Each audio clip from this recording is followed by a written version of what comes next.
Commander Velthar looked at the massive screen in front of him. Numbers filled every corner of the display. Green dots showed living worlds. Red dots showed dead ones. Blue dots showed the empty space between stars. Today was the day they counted everything in the galaxy. The Kithaeron commander had 6 arms and eyes like black marbles. His shell was dark green and shiny. When he moved, it made soft clicking sounds. He had been doing this job for 50 years. Every 1,000 years, the Galactic Federation counted all the living things in space. This was his 3rd time leading the count. "Report," Velthar said in his buzzing voice. A small creature with silver skin stepped forward. Dr. Nixara was from the planet Zephyria. Her people looked like walking crystals. When she spoke, her voice sounded like music. "Sir, we have finished counting," she said. "There are 847 different thinking species in the galaxy. This is 23 more than last time." Velthar nodded. "Good. Any changes to the dead list?" Dr. Nixara touched her crystal tablet. The screen changed to show a long list of names. These were all the species that no longer existed. Some died from wars. Others died from sickness. A few just disappeared. "No changes, sir," she said. "All the dead species are still dead." The commander looked at one name on the list. It was number 284. The word humans appeared next to it in red letters. Below that, it said, "Extinct, 1,000 years."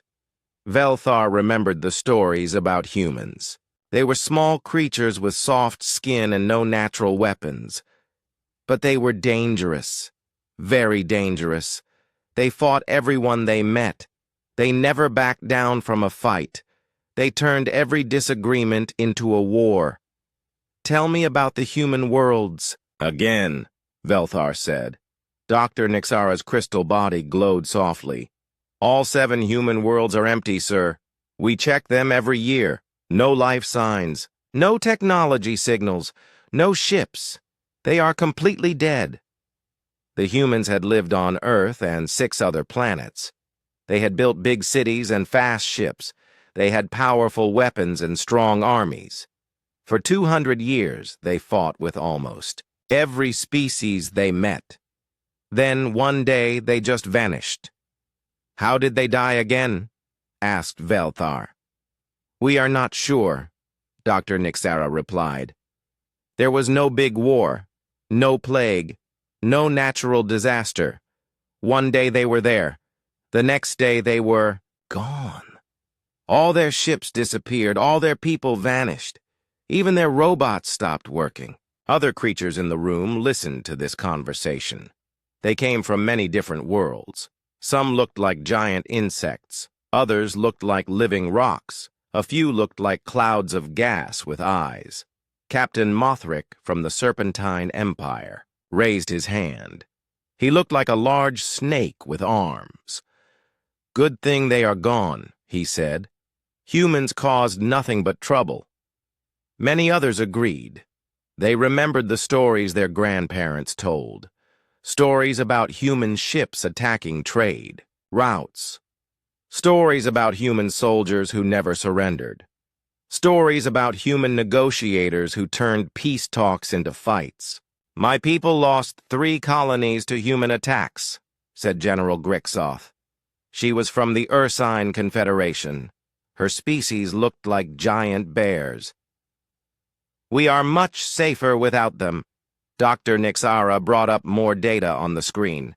"Since the humans disappeared, space crime has dropped by 60%.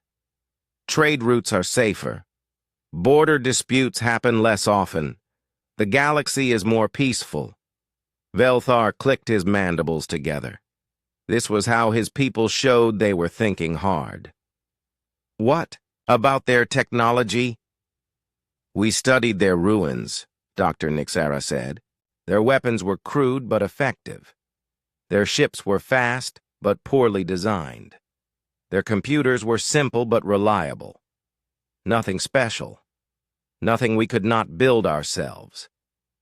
The truth was that nobody really missed the humans.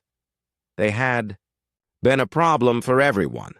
Too aggressive, too unpredictable, too willing to fight over small things. When they disappeared, most species felt relief. "Any theories about where they went?"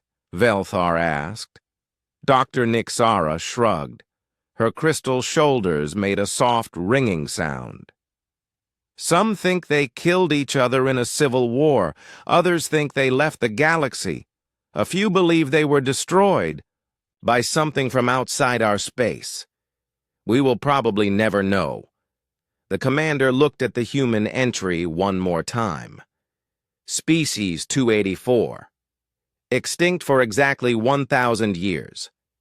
He marked it as confirmed extinct and moved on to the next item. "What about the new species?" he asked. The screen changed to show pictures of different creatures. Some were very small, others were huge. All of them had learned to use technology in the last 1,000 years. 23 new species have reached space travel, Dr. Nixara reported. 15 are peaceful traders. 6 are neutral explorers. 2 are slightly aggressive but manageable. This was normal. Every 1,000 years, some species learned to travel between stars. Most were friendly. A few caused small problems. None were as troublesome as the humans had been. "Any threats to galactic peace?" Velthar asked. "No, sir," Dr. Nixara said. "The galaxy is more stable than ever. No major wars, no expanding empires, no species trying to conquer others. It is the most peaceful time in recorded history, the Phi." Other delegates smiled or made happy sounds in their own ways. Peace was good for business. Peace was good for science. Peace was good for raising families. "Excellent," Velthar said. "Mark this census as complete. Send copies to all member worlds. Schedule the next count for the year 4025. As the meeting ended, creatures from dozens of worlds began to leave. They would return to their homes and report the good news. The galaxy was safe. Trade was growing. New friends were joining the Federation. The dangerous humans were still dead. Dr. Nixara packed her crystal tablet. She thought about her research on extinct species. Humans were just one of many species that had failed to survive. Most died because they could not adapt. They were too aggressive, too stubborn, or too violent. "Evolution weeds out the unfit," she said to herself. Humans were unfit for galactic civilization. She did not know how wrong she was. Far beyond the edge of known space, in a region no Federation ship had ever explored, something was stirring. Ships were being built, plans were being made, and somewhere in the darkness between stars, a species that everyone thought was dead was preparing to return. The galaxy had enjoyed 1,000 years of peace without humans. That peace was about to end. Foreman Grixtel wiped the sweat from his round face. The mining operation on Kepler 442b was going well. His crew had found rich deposits of quantum crystals deep in the planet's crust. These crystals powered most of the galaxy's technology. Finding them made everyone rich. Grixtal belonged to the Malarian species. His people looked like large, soft teddy bears with gray fur. They were known for being peaceful and hard-working. They never fought wars. They just dug holes and found valuable things underground. "Sir," called out Worker Blixton from the communications tent, "we are getting strange readings on the long-range sensors." Grixtal walked over to look at the displays. His heavy boots made deep prints in the red dirt. The planet had thin air and low gravity, perfect for mining operations. "What kind of readings?" he asked.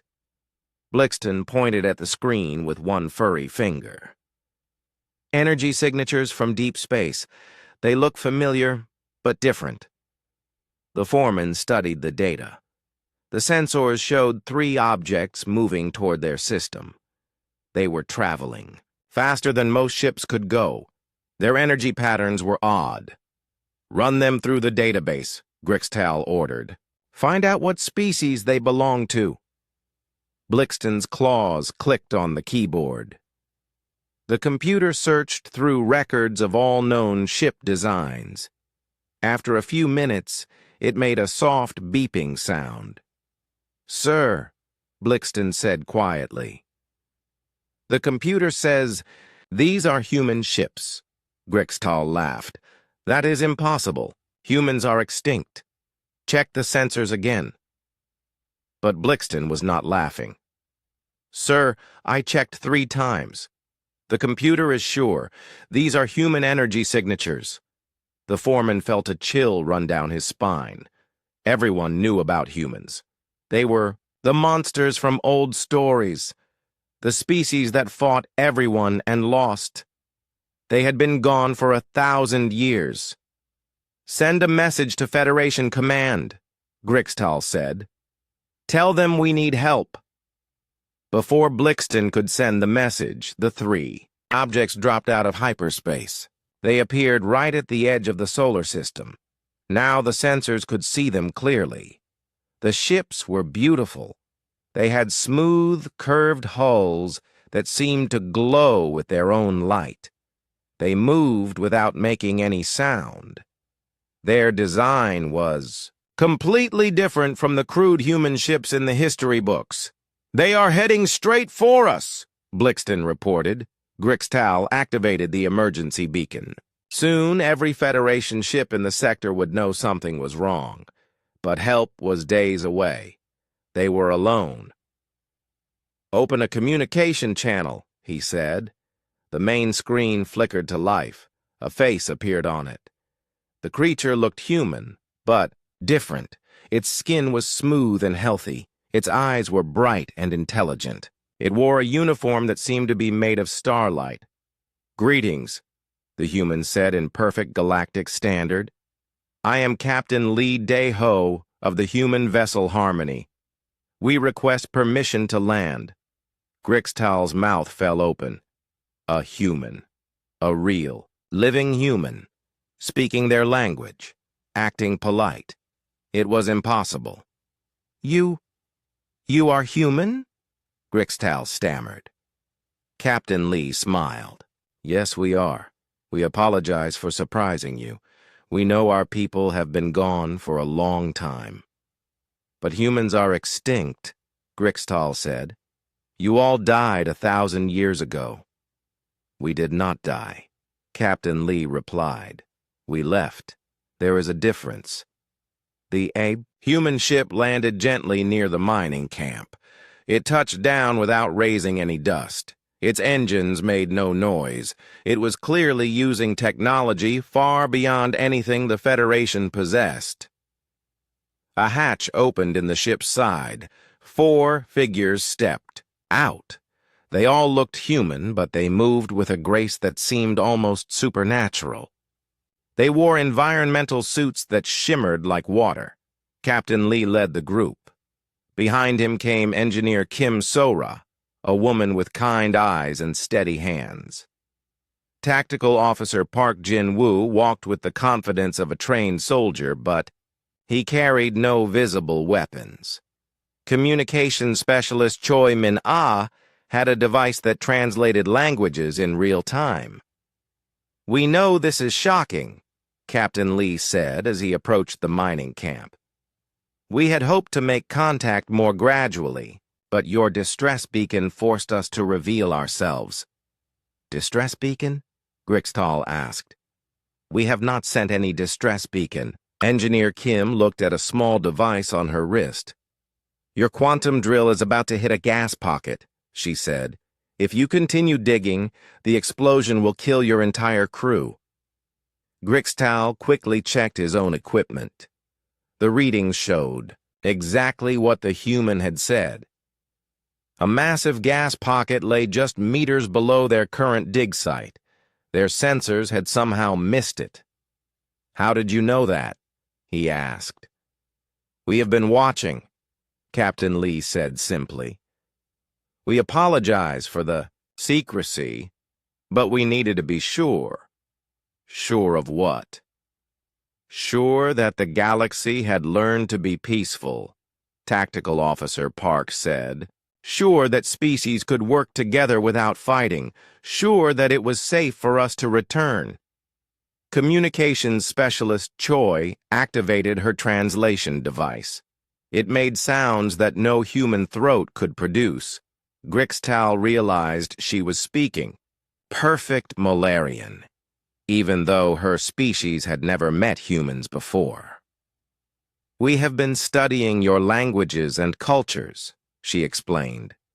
"We wanted to understand how much the galaxy had changed." More workers came out of the mining camp. They stared at the humans with a mixture of fear and wonder. In the history books, humans were described as savage warriors. These humans seemed more like wise teachers. "Where have you been?" Grixtal asked. "Far away," Captain Lee said. "Beyond the edge of known space, we found empty worlds and made them into homes. We spent 1,000 years learning to be better." Engineer Kim showed them a small device. "This will safely extract the gas from the pocket below," she said. "Your mining operation can continue without danger." She handed the device to Grixtal. It was made of materials he had never seen before.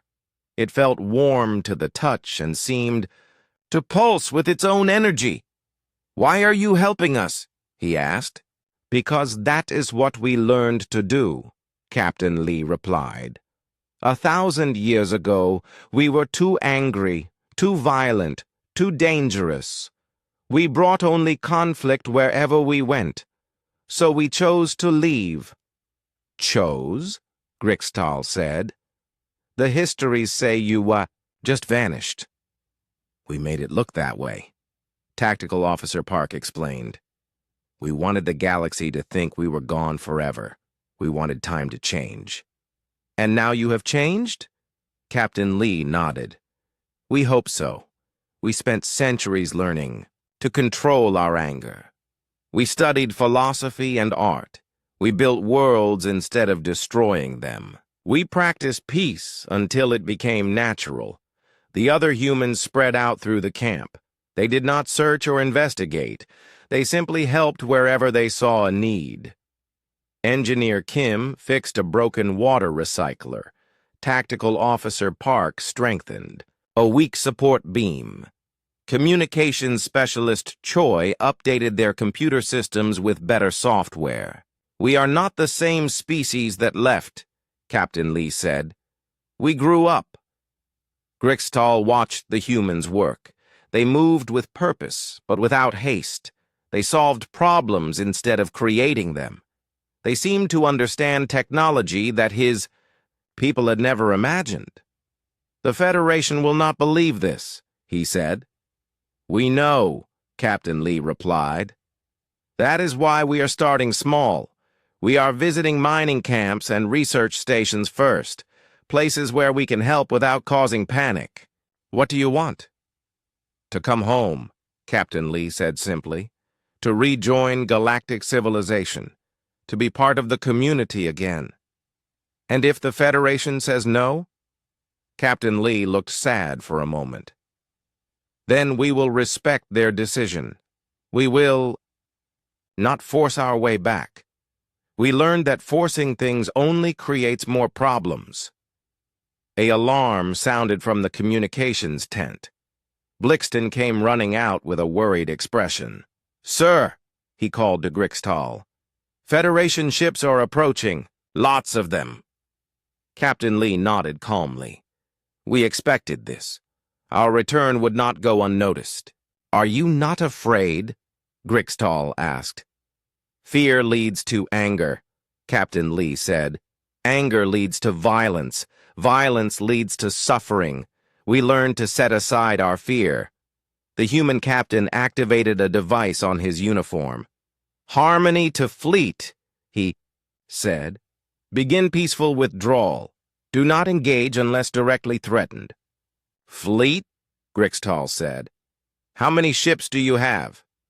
Captain Lee smiled. "Enough, but we did not come to fight. We came to ask permission." The humans returned to their ship as smoothly as they had arrived. Before entering, Captain Lee turned back to Grixtal. "Thank you for listening," he said. "We hope to speak again soon." The ship lifted off without sound and rejoined its companions in space. They moved away from the planet just as the first Federation warships arrived. Grixtal stood in the red dirt, holding the alien device that would save his crew's lives. He watched the human ships disappear into hyperspace. In his 300 years of life, he had never seen anything so amazing. The galaxy was about to change forever. The emergency session of the Galactic Federation Council was the largest in history. Representatives from 800 worlds crowded into the Great Hall on the capital planet of Proxima.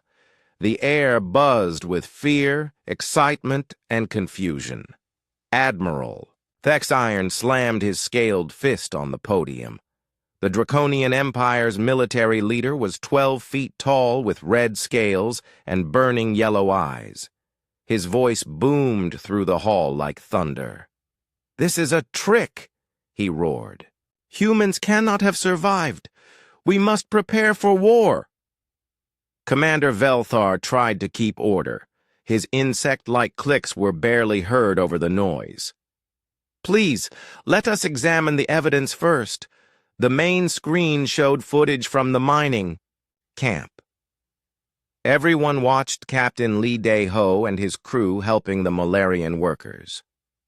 The humans looked peaceful, but appearances could lie. "They are not the same," whispered Ambassador Clienth from the Peaceful Avian Collective. Her feathers ruffled with worry. "Their technology is far beyond what we remember." Dr. Nixara stood at her crystal podium. Her body glowed with nervous energy.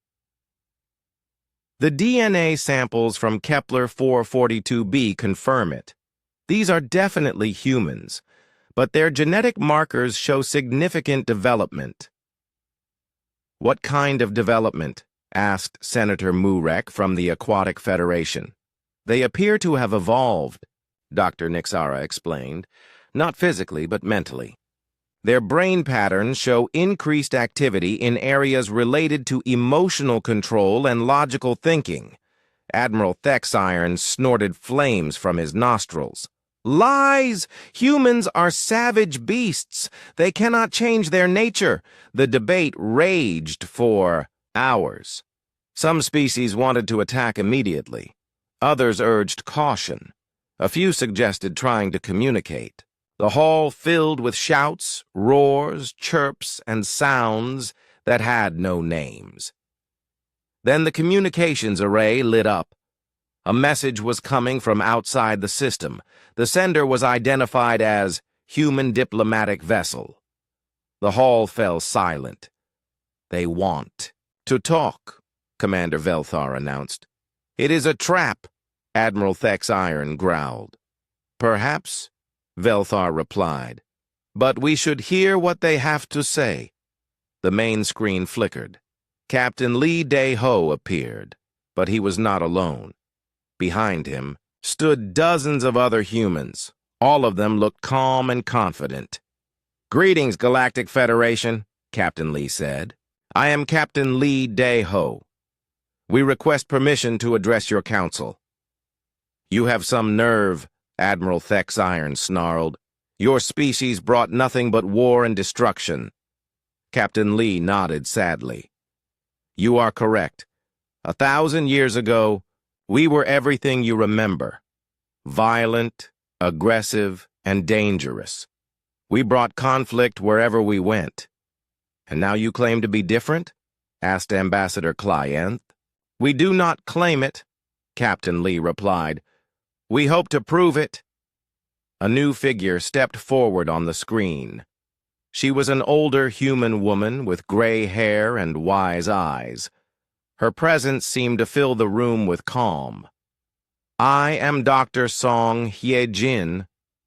She said, I am our chief scientist and historian. I would like to explain what happened to our people. Commander Velthar granted permission. Dr. Song activated a holographic display that showed the galaxy as it was 1,000 years ago. When humans first reached the stars, we were not ready, she began. We carried all our primitive instincts with us. We saw every meeting as a potential fight. We treated diplomacy like warfare. The display showed human ships attacking trade routes, human colonies expanding into other species' territory, human negotiators walking out of peace talks. We caused the Rigel War, Dr. Song continued. We started the Centauri conflict. We turned the Vega trade dispute into the Vega massacre. Everywhere we went, violence followed. Many council members nodded. They remembered these events from their history books. But some of us began to realize the truth, Dr. Song said. We were not evil. We were simply not mature enough for galactic civilization. We were like children playing with weapons. The display changed to show human leaders meeting in secret. They looked tired and sad. Our wisest minds came together and made a difficult decision. We would leave the galaxy until we grew up. We would not return until we learned to be peaceful. So, you all just left? Asked Senator Murek. Not easily, Dr. Song replied. It took 50 years to plan. We built secret colonies beyond the edge of known space. We moved our entire population in small groups. We made it look like we had died out. Why the secrecy? Commander Velthar asked. Because we knew some of our people would refuse to leave, Dr. Song explained. The most violent humans would want to stay and keep fighting, so we told them we were all dying from a plague. We convinced them to come with us to find a cure. The display showed human fleets disappearing into unknown space. Star charts marked empty regions where no Federation ship had ever traveled. We found worlds where no other species lived, Dr. Song continued. Dead planets that we could bring to life. We spent centuries learning to work with nature instead of against it. Admiral Thexiron was getting impatient. Where is your proof? Anyone can make up stories. Dr. Song smiled. Would you like to see our worlds? The display changed again. Now it showed planets covered in green forests and blue oceans. Cities that looked like they had grown from the ground itself. Ships that moved without harming the environment. This is the planet New Earth, Dr. Song said. Once it was a ball of poisonous gas. Now it supports 50 million humans and billions of other life forms. The images were beautiful beyond imagination. Humans worked alongside creatures that looked like living flowers. Children played in gardens that reached to the clouds. Technology and nature existed in perfect harmony. Show them the archive, Captain Lee suggested. Dr. Song nodded. The display showed a massive building made of light and crystal. For 1,000 years we have been watching the galaxy, she said. We recorded every major event, every war, every peace treaty, every discovery.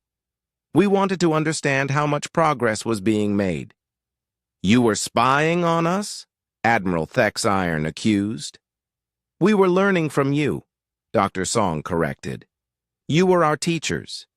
You showed us how to resolve conflicts without violence, how to explore space without conquest, how to meet new species without fighting them. The display showed Federation peacekeeping missions, trade agreements between former enemies, scientific cooperation between different species, all the progress made in the last 1,000 years. You became what we hoped to become, Dr. Song said. So we decided it was time to try. Try what? Asked Commander Velthar. To rejoin civilization, Captain Lee answered. To ask for a second chance. And if we say no? Admiral Thexiron demanded. Captain Lee looked sad. Then we will respect your decision. We will return to our distant worlds and leave you in peace. You would not fight? Fighting is what got us exiled in the first place, Captain Lee replied. We will not make the same mistake twice. Dr. Song activated another display. This one showed charts and graphs. We have evidence of our change, she said. For the past 500 years, we have been secretly helping with galactic problems. The cure for the Andromedan plague that appeared mysteriously? That was us. The asteroid deflection system that saved the Rigel colonies? That was us. The technology that ended the Epsilon conflict peacefully? That was us too. The council members looked at each other in shock. Everyone remembered these miraculous solutions to major problems. They had appeared from nowhere and saved millions of lives. We have been practicing being helpful instead of harmful, Dr. Song explained. We wanted to prove to ourselves that we had truly changed. Why reveal yourselves now? Asked Ambassador Clienth. Captain Lee stepped forward again. Because a new threat is coming. Something that will require all species to work together. We cannot help from the shadows anymore. What threat? Commander Velthar asked. Before Captain Lee could answer, alarms began ringing throughout the council hall. Emergency! Lights flashed red. The communications array detected something massive at the edge of the solar system. Admiral Thexiron checked his military reports. His yellow eyes widened in terror. Impossible, he whispered. The void swarm has returned. The main screen showed the nightmare that every species feared. Black ships shaped like insects filled the space between stars. They moved in perfect formation, consuming everything in their path. Dr. Song looked at Captain Lee. It is time. Captain Lee activated his communicator. This is Deho to the fleet. Begin Operation Sanctuary. Fleet? Admiral Thexiron demanded. What fleet? The space around Proxima suddenly filled with ships. Not dozens or hundreds, but thousands. Human vessels appeared from hyperspace in perfect formation.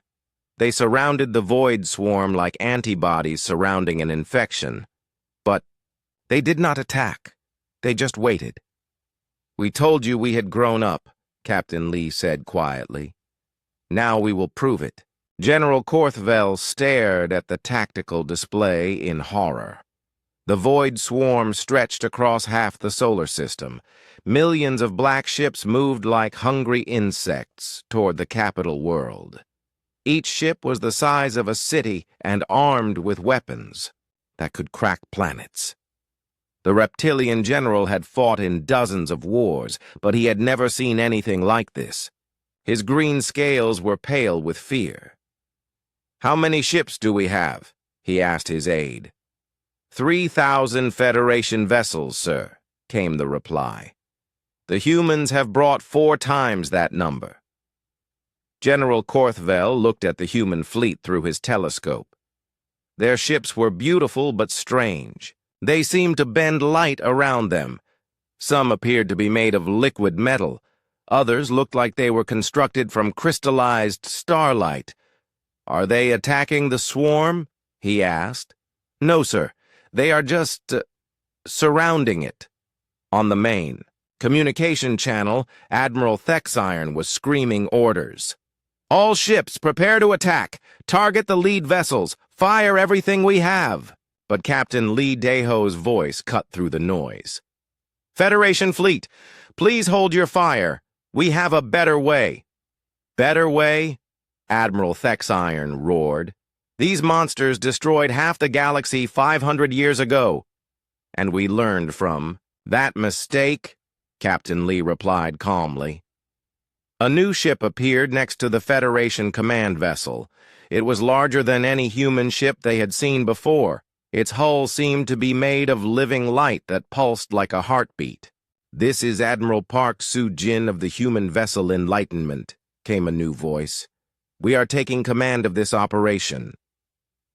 Admiral Park was a small woman with short gray hair and eyes that seemed to hold the wisdom of ages. She appeared on every screen in the Federation fleet at once. "The Void Swarm is not what you think it is," she said. 500 years ago, you fought it with weapons. You barely won, and millions died. Today, we will show you a different approach. General Korthvel opened a private channel to the human Admiral. These creatures cannot be reasoned with. They consume everything in their path. That is because they are programmed to do so, Admiral Park replied. But programs can be changed. On the human flagship, Commander Yu Taimin was preparing his team. He was young for a commander, but his skill with technology was legendary. His fingers danced over controls that looked more like musical instruments than weapons. "Are the containment fields ready?" Admiral Park asked. "Yes, sir," Commander Yu replied. "All ships are synchronized. We can create a perfect sphere around the entire swarm." "And our guest?" Commander Yu nodded toward a corner of the bridge. There stood Dr. Lim Ji-young, the most brilliant scientist humanity had ever produced. She was studying readings from devices that the Federation had never seen before. "The analysis is complete," Dr. Lim announced.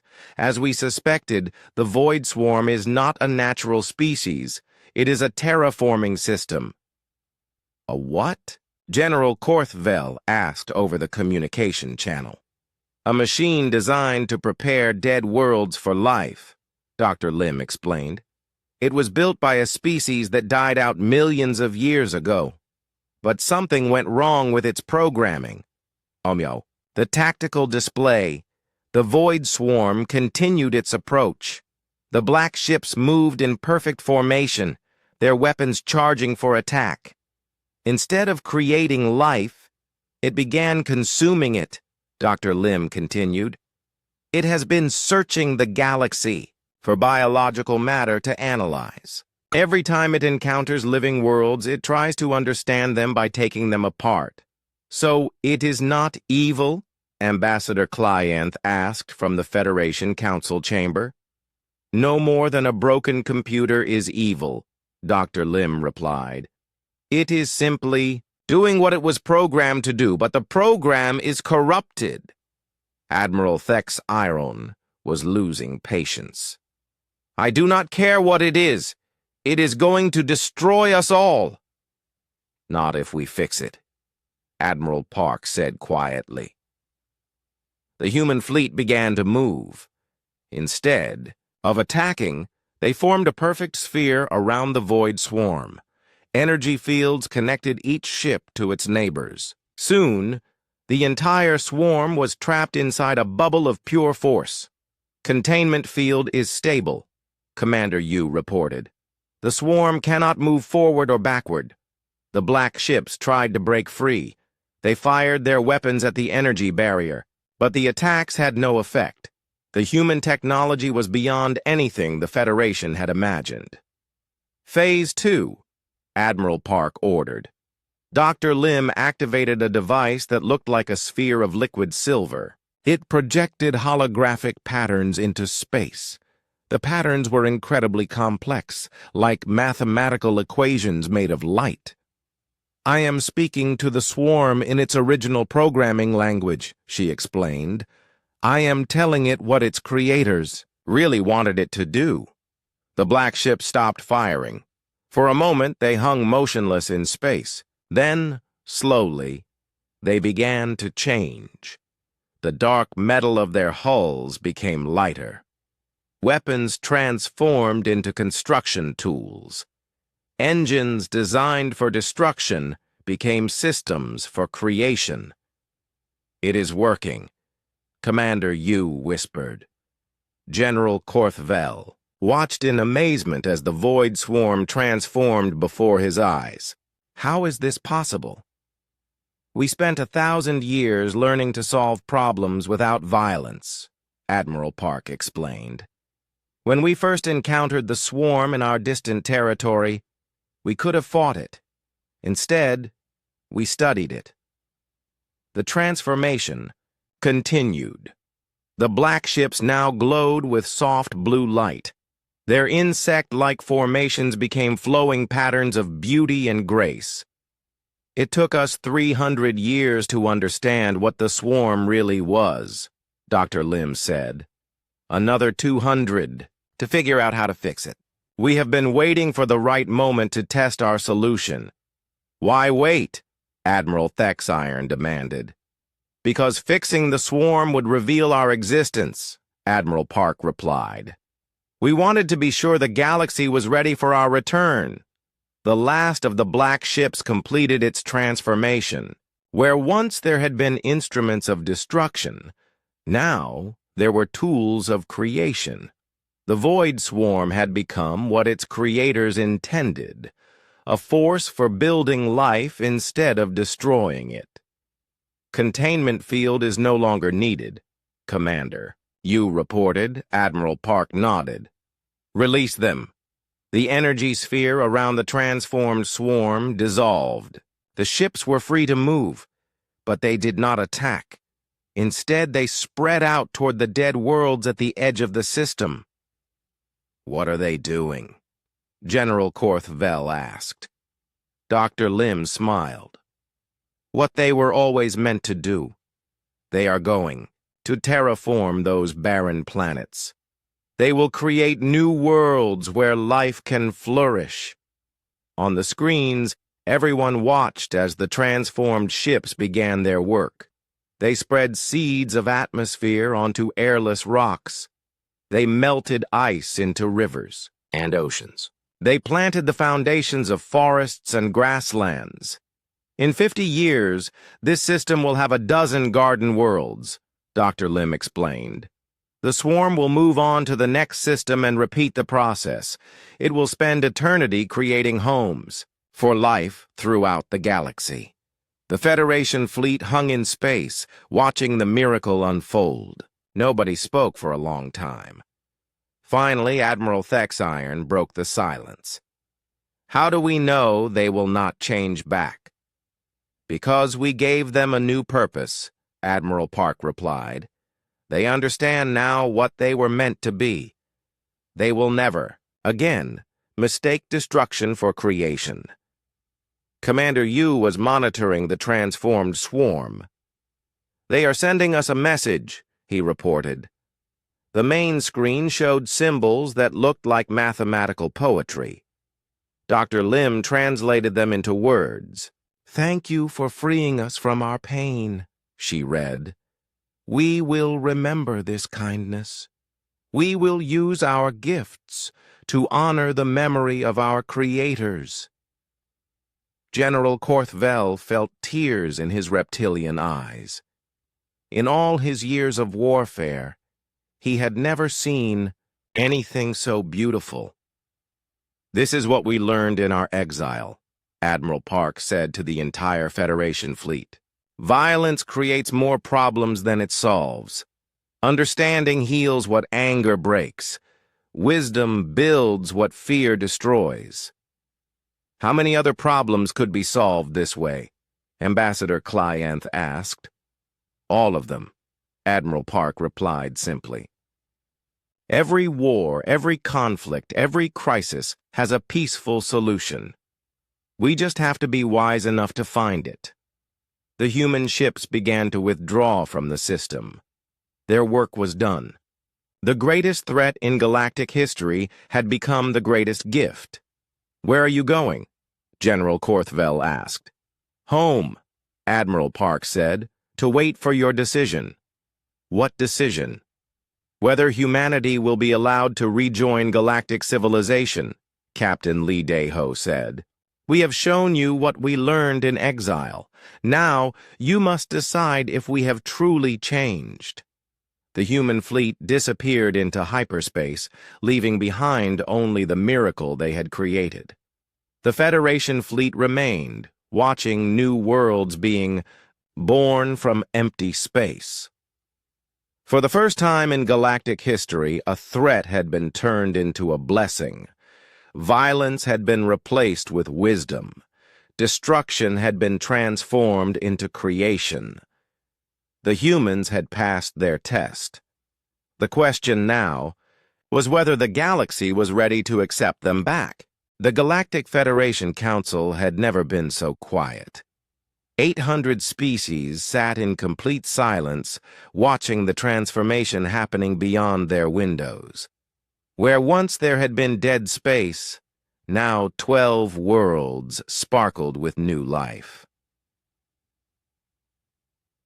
The reformed Void Swarm worked tirelessly.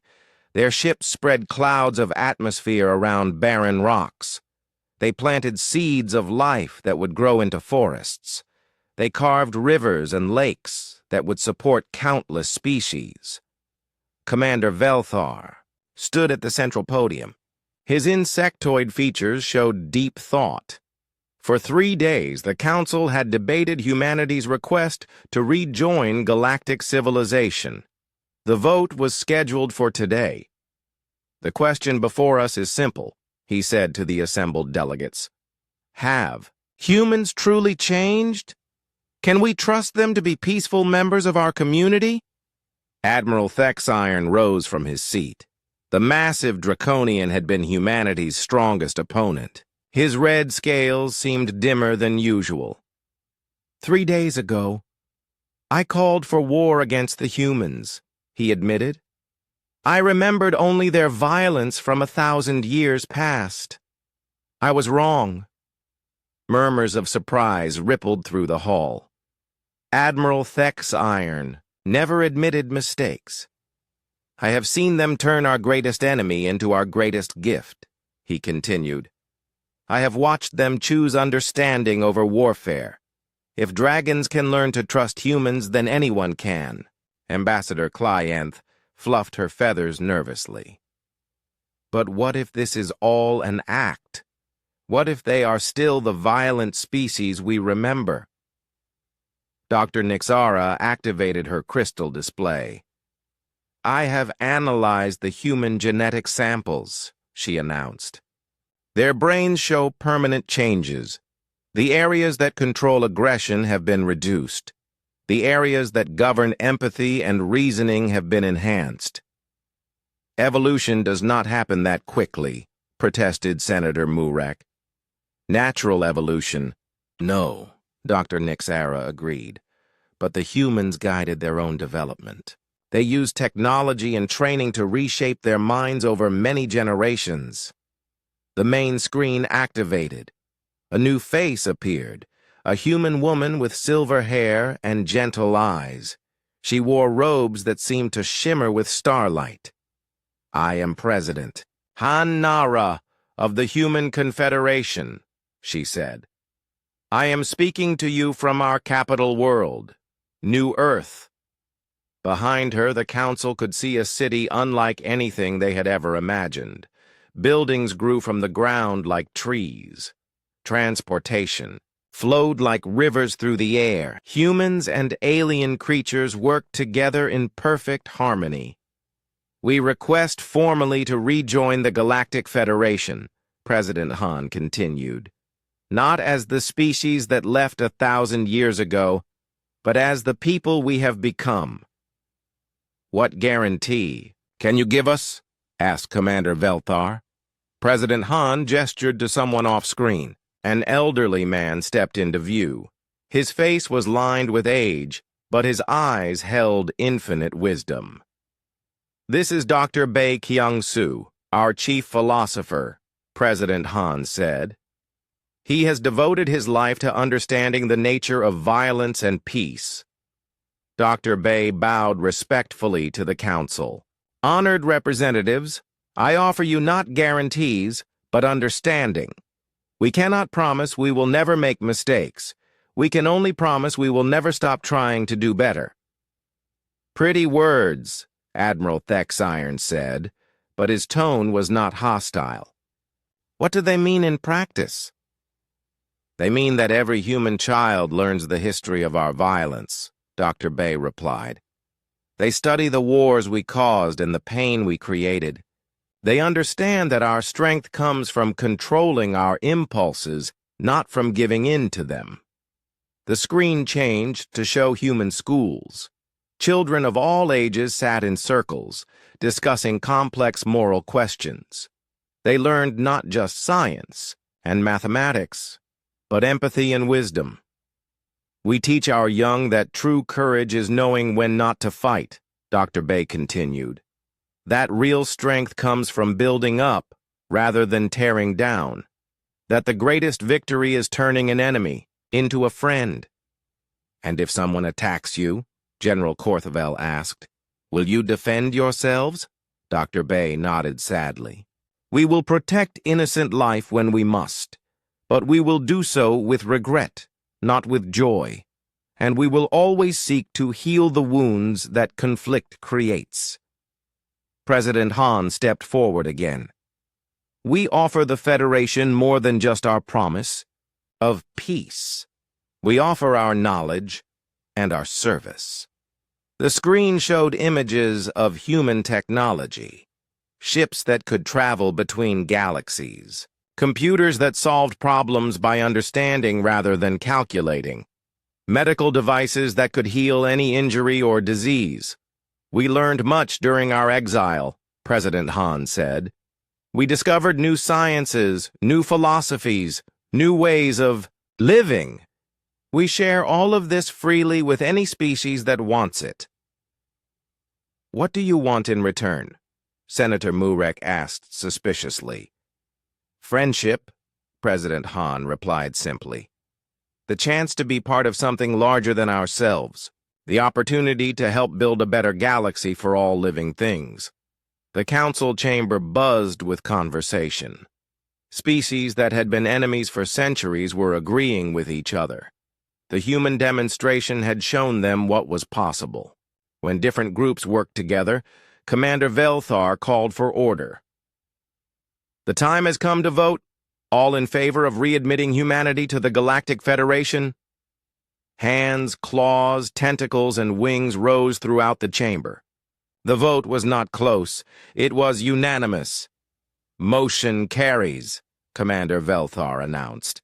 "Humanity is welcomed back into galactic civilization." President Han smiled with tears in her eyes. "Thank you. We will not disappoint you." "What happens now?" Ambassador Clienth asked. Captain Lee Dae-ho appeared on a secondary screen. He was standing on the bridge of his ship, surrounded by both human and alien crew members. "Now we get to work," he said. "We have a galaxy to explore together, problems to solve together, worlds to build together." The reformed Void Swarm had finished its work in the Proxima system. The 12 new worlds glowed with the promise of life. Already, Federation scientists were planning research stations. Colonists were volunteering to be the first inhabitants. "The swarm has sent us a message," Commander Yu Tae-min reported from his ship. "It wants to know where to go next." Dr. Lim Ji-young consulted her star charts. "There are hundreds of dead systems that could support life. The swarm could create thousands of new worlds. We will need colonies to settle them," General Korthavel noted. "And explorers to map them," added Ambassador Clienth. "And scientists to study them," said Dr. Nixara. President Han nodded. "Humans volunteer for all of these duties. We spent 1,000 years learning to be gardeners instead of destroyers. Let us help you plant gardens among the stars." The next few hours were filled with planning. Human ships would join Federation fleets. Human scientists would work with alien researchers. Human diplomats would help solve conflicts between species. For the first time in galactic history, every major species was working toward the same goal, the peaceful expansion of life throughout the universe. As the council session ended, Commander Velthar found himself standing next to Captain Lee Day-Ho. The insectoid commander and the human, Captain looked out at the new worlds being born. 1,000 years ago I would have been afraid of you, Velthar admitted. 1,000 years ago you should have been, Captain Lee replied. We were not ready for friendship then. And now? Captain Lee smiled. Now we understand that the greatest adventures are the ones we share with others. The human ships began to spread out across the galaxy. But they did not go as conquerors or explorers alone. Each ship carried mixed crews of different species. Humans worked alongside Kyotherans, Molarians, Draconians, and hundreds of other races. The age of human isolation was over. The age of galactic cooperation had begun. On the bridge of the Harmony, Captain Lee received reports from across known space. Human medical teams were curing plagues on distant worlds. Human engineers were building better infrastructure on developing planets. Human teachers were sharing knowledge with young species just learning to reach the stars. "Status report," he asked his mixed crew. Engineer Kim Sora, now working with a team of crystal beings, reported successful terraforming operations in 12 systems. Tactical Officer Park Jin-woo, partnered with a Draconian warrior, announced the peaceful resolution of 3 border disputes. Communications Specialist Choi Min-ah, supported by musical cetacean translators, had established first contact with 2 new species. "Everything is proceeding smoothly, sir," Kim reported. "No conflicts, no complaints, no problems." Captain Lee leaned back in his chair and smiled. After 1,000 years of exile, humanity was finally home. Not as rulers or conquerors, but as friends and helpers. The galaxy was vast and full of wonders. There were countless worlds to explore, countless problems to solve, countless friends to make. And for the first time in their history, humans were ready for all of it. The stars called to them, and they answered not with weapons, but with open hands and open hearts. The greatest adventure in the universe had only just begun.